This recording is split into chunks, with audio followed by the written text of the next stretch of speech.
का सामना न करना पड़े। यदि तुम तीनों ये नहीं चाहते कि मैं सीता का परित्याग करूं, यदि तुम तीनों को सीता का और मेरा बिछोह पसंद नहीं, तो तुम तीनों में से कोई भी इस राज सिंहासन पर बैठ जाए, यहाँ का राजा बन जाए और मुझे राजधर्म के इन जटिल बंधनों से मुक्त कर दे। लक्ष्मण, तुम ले लो मुझसे ये राज सिंहासन। नहीं नहीं भैया, नहीं। भरत, तुम ले लो मुझसे ये राजमुकुट। नहीं, ये मुझसे नहीं होगा भैया। शत्रुघ्न, तुम संभाल लो राज्य की इस बागडोर को। भैया, आप चाहें तो आपके लिए हम अपनी आकांक्षाओं और अपने अधिकारों की बलि चढ़ा दें। आप कहें तो हम इसी समय अपने सिर काटकर आपके चरणों में अर्पित कर दें। किंतु इस सिंहासन पर बैठने की बात ना हम सोच सकते हैं और ना ही सुन सकते हैं। हाँ भैया, हमारी इस विवशता के लिए हमें क्षमा करें। क्षमा करें भैया, क्षमा करें। तो फिर मैं भी विवश हूं। मेरे सामने भी सीता को वन में भेजने के अतिरिक्त कोई विकल्प नहीं है। और लक्ष्मण, यह कार्य तुम्हें संपन्न करना होगा। भैया, हाँ लक्ष्मण, और उस भागिन को अंत तक यह मत बताना कि मैंने उसका परित्याग किया है। क्षमा करें भैया, आपका इतना कठोर आदेश पालन करने की सामर्थ्य मुझ में नहीं है। सीता भाभी के साथ इतना बड़ा अन्याय करने का साहस मैं कहां से लाऊं? क्यों? अभी तो तुमने कहा था अतिरिक्त इस सिंहासन को अपनाने के तुम मेरी हर आज्ञा का पालन करोगे। ये किस दुविधा में फंस गया मैं भैया। एक ओर आपका आदेश है और दूसरी ओर मेरी सीता भाभी का स्नेह। हे भगवान, मैं क्या करूं मैं? ये मेरे पिछले जन्मों के पाप हैं या मेरा कोई दुर्भाग्य? नहीं लक्ष्मण, नहीं। दुर्भाग्यग्रस्त तो अभागिनी सीता है। माता, हम केवल माता ही नहीं राघव, राजमाता भी हैं। और सीता तुम्हारी पत्नी ही नहीं, इस घराने की बहू भी है। और हम सीता को बहू से कहीं अधिक अपनी पुत्री मानती हैं। और उसी के प्रति इतना कठोर निर्णय लेने से पहले तुमने हमसे एक बार भी पूछने की आवश्यकता नहीं समझी। माँ, इसे मैं अपनी भूल स्वीकार करता हूँ। फिर भी ये कहने में मुझे बिल्कुल संकोच नहीं कि आपके सूर्यवंश की मान मर्यादा को कलंकित होने से बचाने के लिए मैंने ये निर्णय लिया है।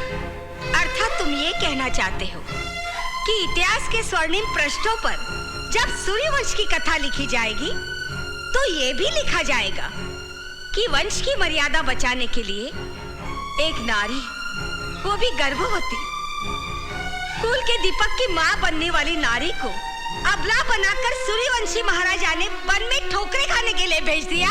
माँ, मेरे इस कठोर निर्णय का बाण स्वयं मेरे हृदय को भेद गया। वो गर्भवती कोई और नहीं, मेरी धर्म पत्नी है, मेरी अर्धांगिनी है, मेरी सीता है। वो मेरे जीवन का एक अंग है, वो मेरे रोम रोम में बसी है। माँ, उसके बिना मेरा जीवन कुछ नहीं। तो फिर क्यों परित्याग कर रहा है उसका?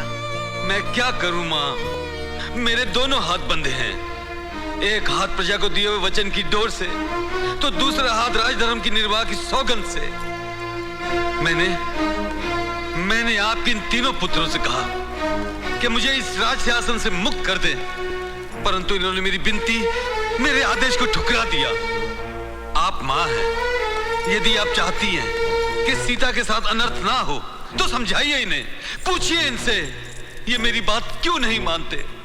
क्या मेरे लिए इनका प्रेम, इनकी भक्ति इन्हें ऐसा करने से रोक रही है, या फिर इन्हें इस बात का भय है कि भविष्य में कहीं इन्हें भी किसी ऐसी समस्या, ऐसी सच्चाई का सामना न करना पड़ जाए।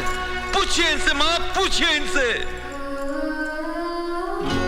मैं जानता हूं तुम में से कोई भी मेरी बात मानने को तैयार नहीं। इस संसार में केवल एक ही आत्मा है जिसने सदा सर्वदा खुशी खुशी मेरे हर आदेश का पालन किया है। वो आत्मा कोई और नहीं, सीता है, मेरी सीता।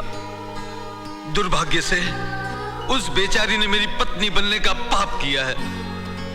इसलिए आज मैं अपने साम्राज्य की चौखट पर उसके सुख चैन की बलि चढ़ाने जा रहा हूं। नहीं राघव, इतने कठोर मत बनो। आपका कोमल हृदय राम मर चुका है माँ। इस राम के सिर पर रखे मुकुट के चमकते पत्थरों ने इसे भी पत्थर बना दिया है। इसीलिए आज ये अपने पत्थर मन से आदेश देता है, जाओ लक्ष्मण, उस अभागिन को वन में छोड़ाओ। जी करता है कि जीवन भर मैं यही रह जाऊं। भाभी, ऐसा ना कहो। ऐसा क्या हुआ लक्ष्मण, रुक क्यों गए? कहो, क्या कहना चाहते थे? कैसे कहूं भाभी, आपका वरदानों से भरा आंचल अभिशापित हो गया है। क्या अभिशापित? मेरा आंचल? लक्ष्मण, आज तुम इतने विचलित क्यों हो? क्योंकि जिस सच्चाई को मैं जानता हूं वो इतनी विषैली है कि यदि मैं अपने हृदय पर पत्थर रखकर कह भी गया तो आप उसे सुन नहीं पाएंगी। कहो लक्ष्मण, मैं सुन लूंगी। कैसे कहूं भाभी, कैसे कहूं कि भैया ने आपका परित्याग कर दिया है।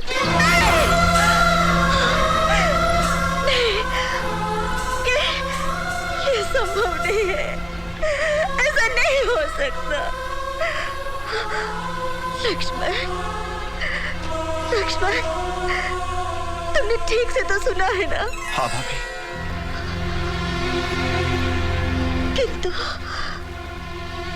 किंतु उन्होंने मेरा परित्याग क्यों किया?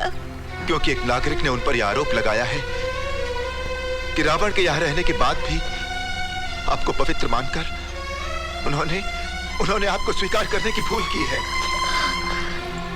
इसका अर्थ तो यही हुआ कि अभी भी उनके मन में मेरे लिए संदेह है। नहीं भाभी, नहीं। मैं अपने भैया के मन को अच्छी तरह जानता हूं। उनके मन में आपके प्रति संदेह न तब था न अब है। उन्होंने तो केवल अपने राजधर्म का पालन किया है। मैं इतने निर्दयी कैसे हो गए कि अपनी गर्भवती पत्नी का परित्याग करने से उनके वंश की कीर्ति कलंकित नहीं होगी। यदि वे रघुवंशी साम्राज्य के महाराज हैं, तो मैं भी उसे राज की राजरानी हूँ। कुल की मर्यादा को कलंकित होने से बचाना केवल उनका ही नहीं, मेरा भी कर्तव्य है। इस संबंध में मैं क्या कहूँ भाभी, आप तो स्वयं धर्म स्वरूपिणी हैं। धर्म स्वरूप है तुम्हारे ज्येष्ठ भ्राता श्री राम। धर्म स्वरूप है रघुकुल के पूर्वज। वे धर्मात्मा है, वे धर्म के रक्षक हैं। मैं तो कलंकिनी हूँ। न मेरे पास धर्म है, न धर्म की मर्यादा। भाभी, लक्ष्मण, वनवास उन्हें हुआ था, मुझे नहीं। फिर भी मैं उनके साथ गई, पग पग पर कष्ट झेले। रावण ने मेरा हरण किया था, इसलिए तुम्हारे भैया ने मेरी अग्नि परीक्षा ली। मैंने बुरा नहीं माना। इस अवस्था में मुझे फिर से वन में भेज दिया, इसका भी मुझे दुख नहीं। दुख है तो इस बात का कि उन्होंने मुझे पराई समझा, मुझ पर अपना विश्वास खो दिया। अपने मन की छोटी से छोटी बात मुझे बताने वाले मेरे प्रभु ने इतनी बड़ी बात मुझसे छुपाए। तुम सबको बताए। अगर पत्नी पर से पति का विश्वास उठ जाए तो उसके जीने का क्या लाभ है? क्या लाभ है? रुक जाइए भाभी, रुक जाइए। आपको मेरी सौगंध है। नहीं लक्ष्मण, नहीं, मुझे मत भाभी, रोको। भाभी, आपके साथ घोर अन्याय हुआ है, ये सत्य है। फिर भी आपको अपने जीवन के साथ किसी और की हत्या करने का क्या अधिकार है? आप अकेली इस वन में नहीं आई हैं। रघुवंश का भावी उत्तराधिकारी भी अपने साथ लाई है।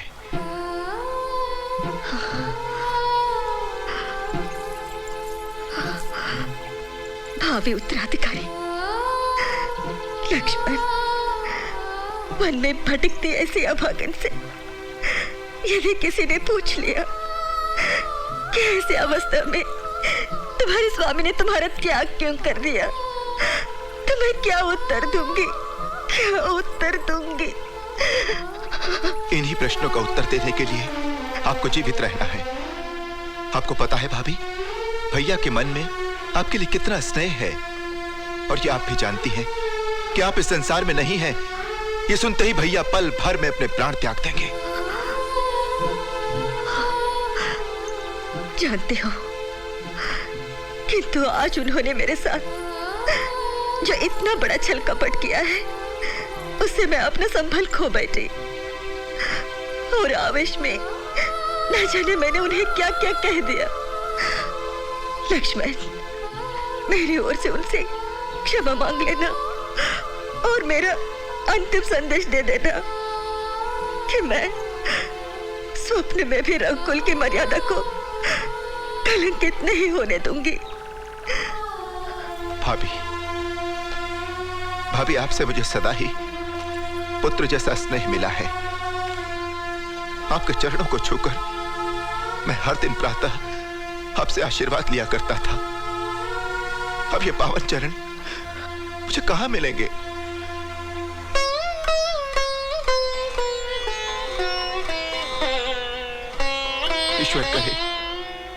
ईश्वर करे इन चरणों में ये मेरा अंतिम प्रणाम न हो।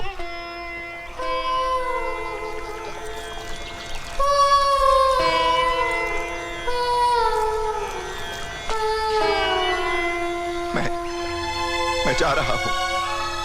मुझे क्षमा कर देना भाभी, मुझे क्षमा कर देना भाभी, मुझे क्षमा कर देना।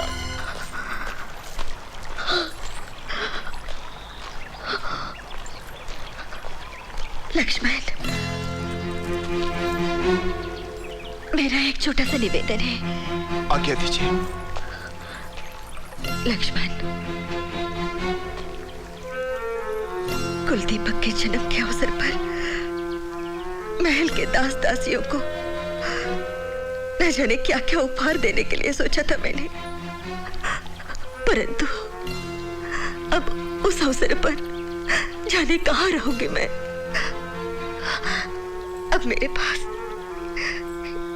इन आभूषणों के अतिरिक्त कुछ भी नहीं।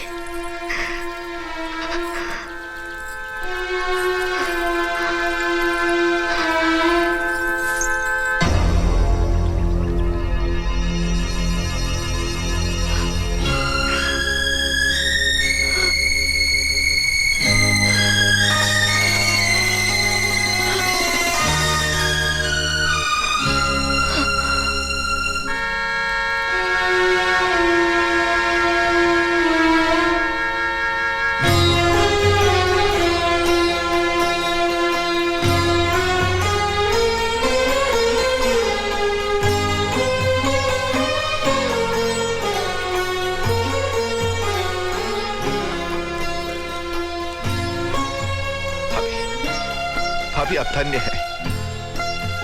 भैया ने तो मांगने पर भरत को अपनी पादुकाएं दी थी। आपने तो जानकर ही मेरी इच्छा पूरी कर दी। मैं निहाल हो गया भाभी, मैं निहाल हो गया, मैं निहाल हो गया।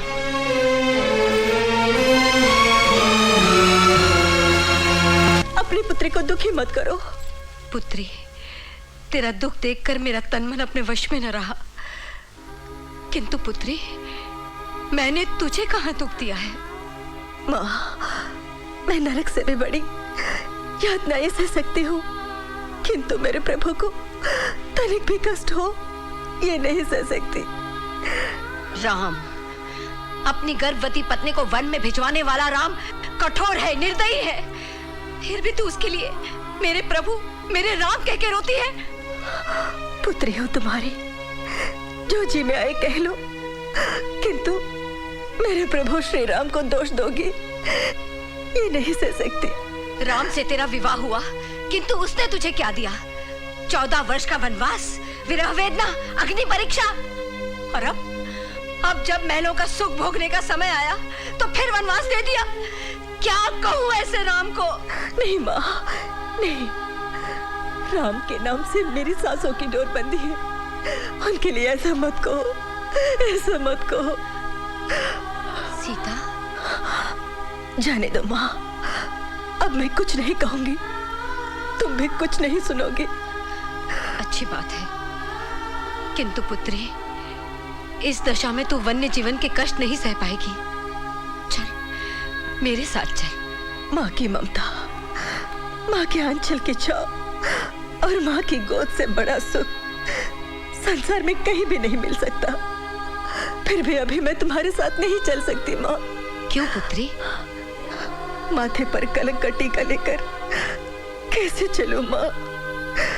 तुम्हारी कोख से जन्म लेकर प्रभु श्री रामचंद्र का हाथ था, मैंने रघुवंश में पदार्पण किया, इसलिए उन्हें उनका प्रतिबिंब सौंपने के बाद ही मैं तुम्हारे साथ चल सकती हूँ माँ। पुत्री को जन्म देने पर यही कष्ट होता है। माँ हूं ना, इसलिए रो रही हूं। अब तेरे भाग्य में जैसा लिखा है वैसा ही तो भोगना होगा। माँ,